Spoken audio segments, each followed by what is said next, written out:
안녕하세요. 지식을 전하는 개지식입니다. 오늘은 노가다판에서 벌어지는 불법적인 룰에 관한 이야기입니다. 보통 일용직 또는 숙식 노가다를 하시는 분들의 경우 높은 일당 또는 현장 지급, 단기 알바, 자유로운 영혼, 가끔 기술을 배우기 위해 들어오는 사람도 있습니다. 현재 노가다 일당의 경우 잡부는 11만원에서 13만원, 기공은 업체의 개인 능력에 따라 편차가 크기 때문에 딱 얼마다라고 정의하는 것은 별 의미가 없습니다. 하지만 지급 방식에 대한 불법적인 사실이 하나 있습니다. 이건 숙식 노가다, 출퇴근 노가다 상관없이 일당을 현장에서 받는 것이 아닌 월급제라면 팀장이 통장과 카드, 심지어 비밀번호까지 알려달라고 합니다. 통장 사본도 아니고 통장, 카드, 비밀번호를 달라고? 그렇다면 왜 팀장이 통장과 카드를 달라고 하는 걸까요? 혹시 대포 통장으로 사용하려는 것은 아닐까요? 네, 아닙니다. 이 더러운 내부 사정을 이해하려면 과거로 돌아가야 합니다. 과거에는 팀장이 공장 건수를 직접 계약하여 월급이 모두 자신의 통장으로 입금되어 그것을 팀원들에게 분배하는 방식이었습니다.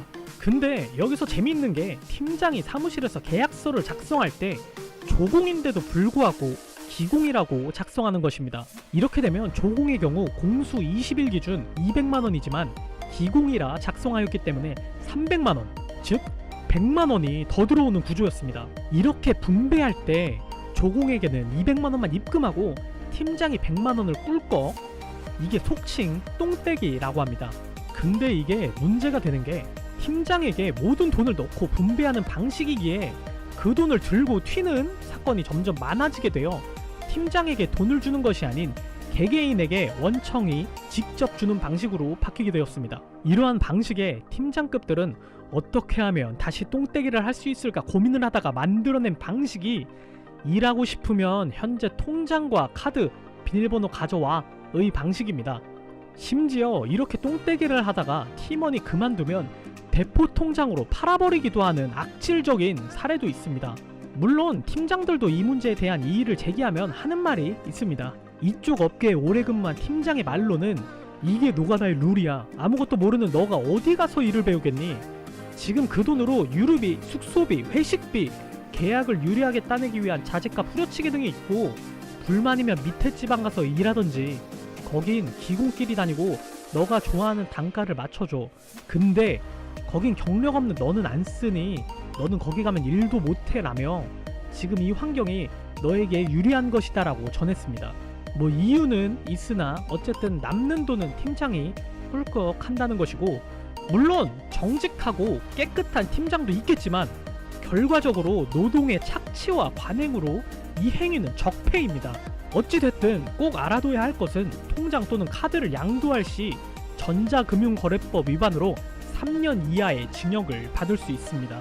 노가다의 룰, 대처법으로는 신고 말고는 사실 답이 없습니다. 일단 돈을 받지 못했거나 일정 부분 먹혔다면 노동청에 직접 방문하여 임금 체불 신고로 진정서를 제출해야 합니다. 이건 좀 케이스 바이 케이스인데 노동부로 전화 또는 방문하여도 직원이 매우 불친절할 가능성이 있고 몇 가지 사례가 있습니다. 웬만하면 가시기 전에 몇 가지 사례들을 직접 보고 가시는 것을 추천드립니다. 똥떼기 하는 팀장들은 불법인 걸 알고 있기 때문에 직접적인 신고가 아니면 사실 답이 없습니다.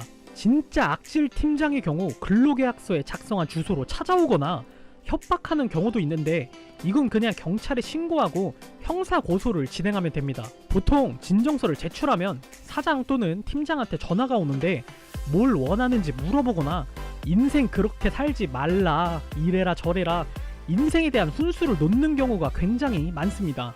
이러한 경우 대답만 해주고 살포시 녹음을 하면 중요한 증거로 남게 됩니다. 이 후가 가장 중요합니다. 똥떼기 하는 팀장들은 대개 전액을 주려고 하지 않습니다.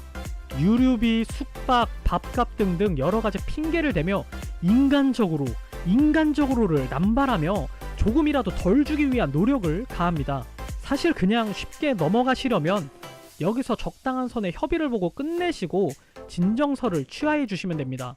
만약 둘 다 끝까지 갈 시 민사소송으로 가게 되며 소액이라면 지급 명령 신청서를 주소지 관할 지방법원에 제출하고 이의가 없으면 확정되어 상대방의 재산에 압류, 추심을 강제 집행할 수 있습니다.